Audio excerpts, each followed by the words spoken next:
pessoal, tudo bem? Espero que todos vocês estejam bem, meus amores. Aqui é a professora Andréia Santos, de língua portuguesa, ok? Bom, e conforme foi combinado, na aula anterior, no vídeo anterior, eu disse a vocês que eu havia feito essa aula do capítulo 10 em 2 vídeos, não é isso? O vídeo 1, que vocês já assistiram, falando sobre a classificação dos substantivos e a flexão dos substantivos. E agora nós vamos fazer a parte 2 do capítulo 10. Vamos falar sobre a morfossintaxe do substantivo, ok? Então, todo mundo abrindo o livro, no capítulo 10, vamos lá? Vamos estudar a morfossintaxe do substantivo. Agora, parte 2, tá? Esse é o segundo vídeo, tá? E não esqueçam, tá? No final desse vídeo, eu vou passar algumas orientações sobre a prova de língua portuguesa, tá? Não esqueçam.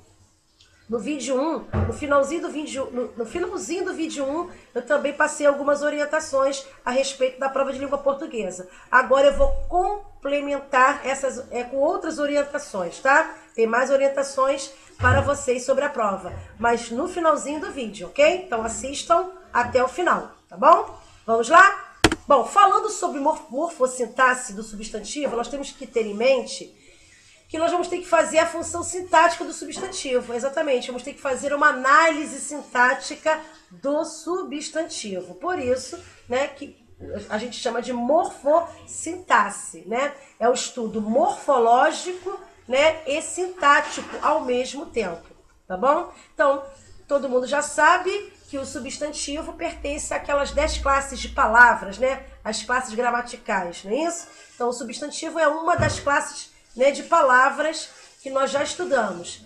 Bom, sendo assim, isso é morfologia. Agora, sendo assim, vamos fazer análise sintática do substantivo. Ou seja, quando eu falo em análise sintática, eu estou me referindo em ter que atribuir ao substantivo algumas dessas funções sintáticas aqui. Ou seja, o substantivo ele pode assumir a função sintática de sujeito na frase, ok? Ele pode assumir a função sintática na frase de objeto direto, ele pode assumir a função sintática de objeto indireto, ele pode assumir a função sintática de complemento nominal, ele também pode assumir a função sintática de agente da passiva, também de aposto e de vocativo. Então, nós vamos ver isso agora, tá? Vamos fazer essa análise sintática em cima do substantivo.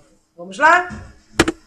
Bom, vamos começar, falando sobre a função sintática do substantivo, mas quando ele assume, ou seja, vamos falar da função sintática envolvendo o substantivo, só que essa função sintática agora que eu vou falar é a função sintática de sujeito, exatamente. Vamos lá? Sujeito, também vou mostrar, para todos vocês como que o substantivo, ele pode assumir a função sintática de objeto direto e também de objeto indireto. Vamos lá? Eu trouxe aqui um exemplo. Bom, o cavaleiro matou a princesa e casou com o dragão. Quem é o sujeito dessa oração? O cavaleiro. Concordam? Exatamente. O cavaleiro é o sujeito desta oração. Beleza. Ou seja, eu já fiz a minha análise sintática. Exatamente. O cavaleiro aqui, pessoal, o cavaleiro é o sujeito. E o núcleo desse sujeito, quem é? O núcleo é a palavra cavaleiro. Exatamente. O núcleo é a palavra cavaleiro. Exatamente. A palavra cavaleiro é um substantivo. Concordam? Sim. Sendo assim, esse núcleo do sujeito, cuja palavra é cavaleiro, que é um substantivo, aqui assume a função sintática de sujeito. Pronto. Acabei de fazer uma análise sintática em cima do substantivo cavaleiro. Aqui, assumindo a função sintática de sujeito da oração. Ok? Foi? Então, vamos continuar. O cavaleiro matou quem? Quem? A princesa, não é isso? Não é isso? Show! Então vamos lá, o cavaleiro matou a princesa. Então perceberam que o verbo matar aqui ele é um verbo transitivo, tá? É um verbo transitivo. Por quê? Se eu dissesse para vocês, o cavaleiro matou, tá, pessoal? Vocês iam perguntar quem, né? Óbvio. Por quê? Porque o verbo matar aqui está exigindo, está pedindo um complemento verbal para ter sentido, ok? Sendo assim, o verbo matar, ele é transitivo, justamente por pedir, né, por pedir o complemento verbal para ter sentido. Quem é esse complemento verbal? A princesa, porque eu respondi, o cavaleiro matou quem?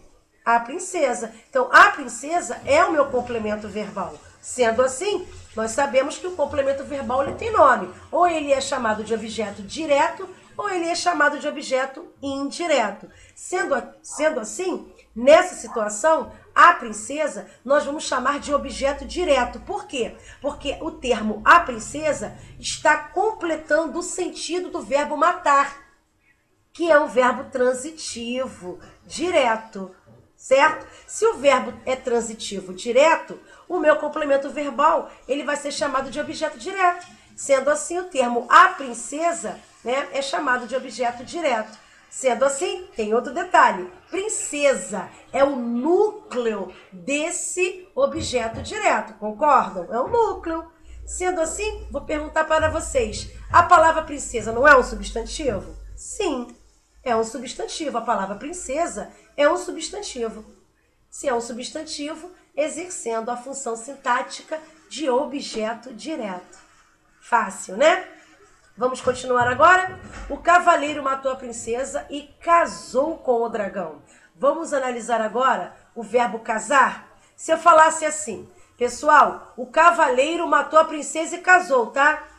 E casou com quem? Todo mundo ia querer saber, né? Com quem o cavaleiro, né? Com quem o cavaleiro casou? Então, o verbo casar aqui, ele pede um complemento, certo? Casou com quem? Né? Ele pede complemento. Então, eu já sei que o verbo casar é um verbo transitivo. Agora, vamos lá. Casou com quem? Perceberam que eu fiz uma pergunta utilizando uma preposição? A preposição com.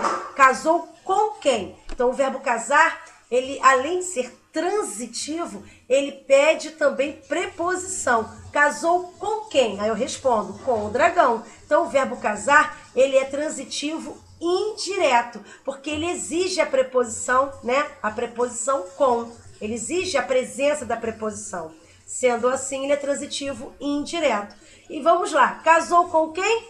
Com o dragão. Então, o termo com o dragão é o meu, né, complemento verbal, porque está completando o sentido do verbo casar. E se o verbo casar é um verbo transitivo indireto, o meu complemento verbal com o dragão vai ser chamado de objeto indireto, ok? Se o verbo casar é transitivo indireto, o meu complemento verbal vai ser chamado de objeto indireto também, ok?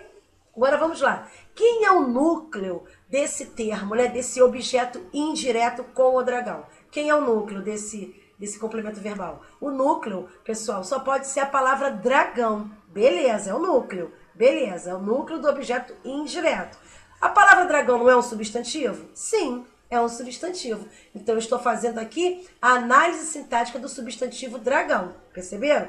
Eu sei que a palavra dragão é um substantivo, atuando na função sintática de objeto indireto. Ok? Foi? Então, nós vimos aqui a função sintática do substantivo, né, em forma de sujeito, quando ele assume a função sintática de sujeito, de objeto direto e de objeto indireto. Vimos três, né? Vimos esses três. Vamos agora prosseguir? Vamos agora fazer a análise sintática do substantivo, né?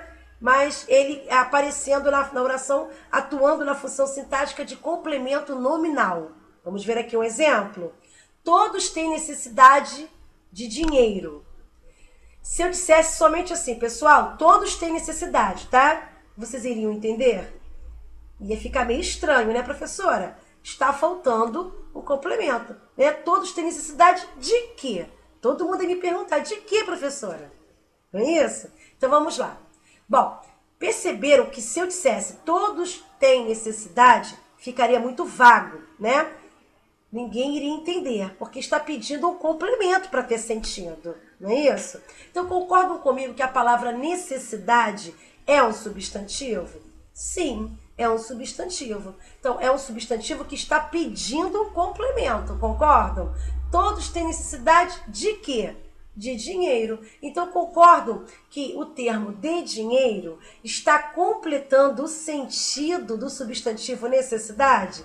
Sim, sendo assim, né, o termo de dinheiro é classificado aqui, atua aqui na função sintática de complemento nominal, concordo? Por que complemento nominal? Porque está completando o sentido do nome necessidade, né? Do substantivo necessidade. Até aí, tudo bem?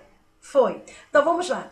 Quem é o núcleo desse complemento nominal, desse termo de dinheiro? Quem é o núcleo? O núcleo é a palavra dinheiro. E a palavra dinheiro, pessoal, também é um substantivo, concordam? Sim, é um substantivo. Sendo assim, a palavra dinheiro, né, além de ser um substantivo, né, morfologicamente falando, aqui atua na função sintática de complemento nominal. Não é isso? De dinheiro. De dinheiro não é o complemento nominal que está completando o sentido, né, do substantivo necessidade? Sendo assim, né, a palavra dinheiro é um substantivo. É um substantivo atuando na função, né, sintática de complemento nominal. Fácil, né? Outro exemplo, vamos lá? Outro exemplo. A notícia do crime espalhou-se depressa. Então, eu sublinhei aqui, né, o termo do crime. Então, se eu falasse somente assim, pessoal, a notícia espalhou-se depressa, hein? A notícia espalhou-se depressa. Todo mundo ia me perguntar, a notícia de quê? Do que, professora? Né? Então, fica uma coisa vaga. Então, a palavra notícia está pedindo um complemento para ter sentido. A notícia do quê? Né? Então, a palavra notícia é um substantivo que pede complemento. Aí eu ia responder, do crime. Então, a notícia do crime. Então, do crime está completando o sentido do substantivo notícia. Sendo assim, o termo do crime exerce a função sintática de complemento nominal. Concordam? E não esqueçam que a palavra crime é o núcleo desse complemento nominal. E a palavra crime também é um substantivo. Olhem aí, substantivo atuando na função sintática de complemento nominal. Fácil, né? Mais um exemplo aqui para vocês, dentro da caixinha. Tenho desejo de mudanças. Se eu falasse só assim, pessoal, tenho desejo, tá? Vocês iriam entender? Não, todo mundo ia me perguntar, tem desejo de quê, professora? Não é isso? Aí eu respondo, de mudanças. Perceberam que o termo de mudanças, que eu grifei aqui, está completando o sentido do substantivo desejo? Sim, sendo assim, de mudanças é classificado como complemento nominal, por estar completando a ideia do substantivo desejo. Por isso que nós chamamos de complemento nominal. Agora vamos lá, quem é o núcleo desse complemento nominal? É a palavra mudanças, beleza? Vocês concordam que a palavra mudanças é um substantivo? Sim, é um substantivo, ou seja, é um substantivo atuando então na função sintática de complemento nominal. Fácil, né? Vamos prosseguir? Vamos ver agora a função sintática do substantivo, né? Quando ele se encontrar com o agente da passiva, né? Como agente da passiva. Então, eu trouxe aqui dois exemplos. Vamos ler o primeiro? Antes de deixar o banco, vírgula, foi visto por uma testemunha. Né? Foi visto por uma testemunha. Então, por uma testemunha aqui, pessoal, é a minha gente, meu agente da passiva. É o meu agente da passiva. Podem perceber que por uma testemunha está formado, além disso, por uma preposição por, não é isso? Que está o quê? Completando a locução, né, verbal foi visto, não é isso? Por isso que nós temos um agente da passiva, ok? Agora vamos lá. Quem é o núcleo, né, do meu agente da passiva? Por uma testemunha, né? Quem é o núcleo? O núcleo é a palavra testemunha. E a palavra testemunha, pessoal, é um substantivo, concordam? Então, é um substantivo atuando na função sintática de agente da passiva, ok? Porque eu estou mostrando por quem foi, né? Ou seja, antes de sair do banco, foi visto por uma testemunha. Estou mostrando por quem foi visto, aquela pessoa que saiu do banco. Foi visto por quem? Por uma testemunha, ok? Agente da passiva. Segundo exemplo, o livro foi escrito por Reginaldo. O livro foi escrito por alguém, né? Por quem? Por Reginaldo. Então, por Reginaldo é o meu agente da passiva, não é isso? Formado por essa preposição por e também, né, fazendo referência, né, completando o sentido aqui da locução verbal foi escrito, né? A locução verbal foi escrito. Então vamos lá. Por Reginaldo é o meu agente da passiva, beleza. Eu estou mostrando por quem o livro foi escrito, beleza. Agora vamos lá. Quem é o núcleo do meu agente da passiva? O núcleo é o nome, né? É o substantivo próprio Reginaldo. Concordam? Sim. Então, Reginaldo aqui, né, é um substantivo próprio atuando na função sintática de agente da passiva. Fácil, né? Vamos lá? Agora, mais uma aqui pra gente. Vamos lá? Função sintática do substantivo. Agora atuando, né? O substantivo agora atuando na função sintática de aposto, tá? De aposto. Vamos lá? Eu trouxe dois exemplos. Vamos ler o primeiro. João, vírgula, um grande amigo, vírgula, irá nos fazer uma visita. Então, quem é o aposto aqui? O aposto é justamente esse termo que está isolado entre vírgulas. Exatamente, porque está dando uma característica, né, ao João, ou seja, ao meu sujeito aqui da oração, né, que no caso é João. Eu estou especificando quem é o João, um grande amigo. Então, um grande amigo é o meu aposto, concordam? Beleza? Foi. Agora vamos lá, quem é o núcleo, né, desse aposto, um grande amigo? Quem é o núcleo? O núcleo, pessoal, o núcleo é o substantivo amigo. Exatamente. Então, eu tenho aqui o meu substantivo amigo atuando na função sintática de aposto. Fácil, né? E bem, porque esse aposto também está fazendo referência ao substantivo próprio, né? Que, no caso aqui, é o João, né? Atua na função de sujeito da oração, né? Segundo exemplo, vamos lá? Maria, vírgula, a mãe do Edu, vírgula, estava com os olhos atentos. Então, perceberam que eu isolei aqui o termo a mãe do Edu? Está isolado entre vírgulas? Sim, é o meu aposto. Por que é o meu aposto? Porque eu estou dando uma característica, estou explicando, especificando quem é a Maria. Maria é quem? A mãe do Edu. Então, a mãe do Edu é o meu aposto, que está fazendo referência ao sujeito Maria, que é o sujeito da oração, né? Então, vamos lá. Esse aposto que está isolado entre vírgulas, né, a mãe do Edu, eu quero saber uma coisa. Quem é, né, o núcleo desse aposto? O núcleo desse aposto, pessoal, é a palavra Edu. Exatamente, é o nome Edu. É o substantivo próprio Edu. Sendo assim, né, eu tenho aqui um substantivo atuando na função sintática de quê? De aposto, tá bom? Ficou claro? E mesmo porque esse aposto está fazendo referência, né, ao sujeito da oração, que no caso é Maria, que também é um substantivo próprio, né? Ok? Bom, agora vamos ver, né, o substantivo aqui atuando na função sintática de vocativo. Exatamente. Todo mundo sabe que vocativo é quando a gente faz um chamamento, né? A gente chama alguém, faz aquela pausa para fazer aquele chamamento. Não é isso? Ok? Então, vamos lá? Bom, eu trouxe dois exemplos. O primeiro, Luísa e Michele, obrigado pela ajuda.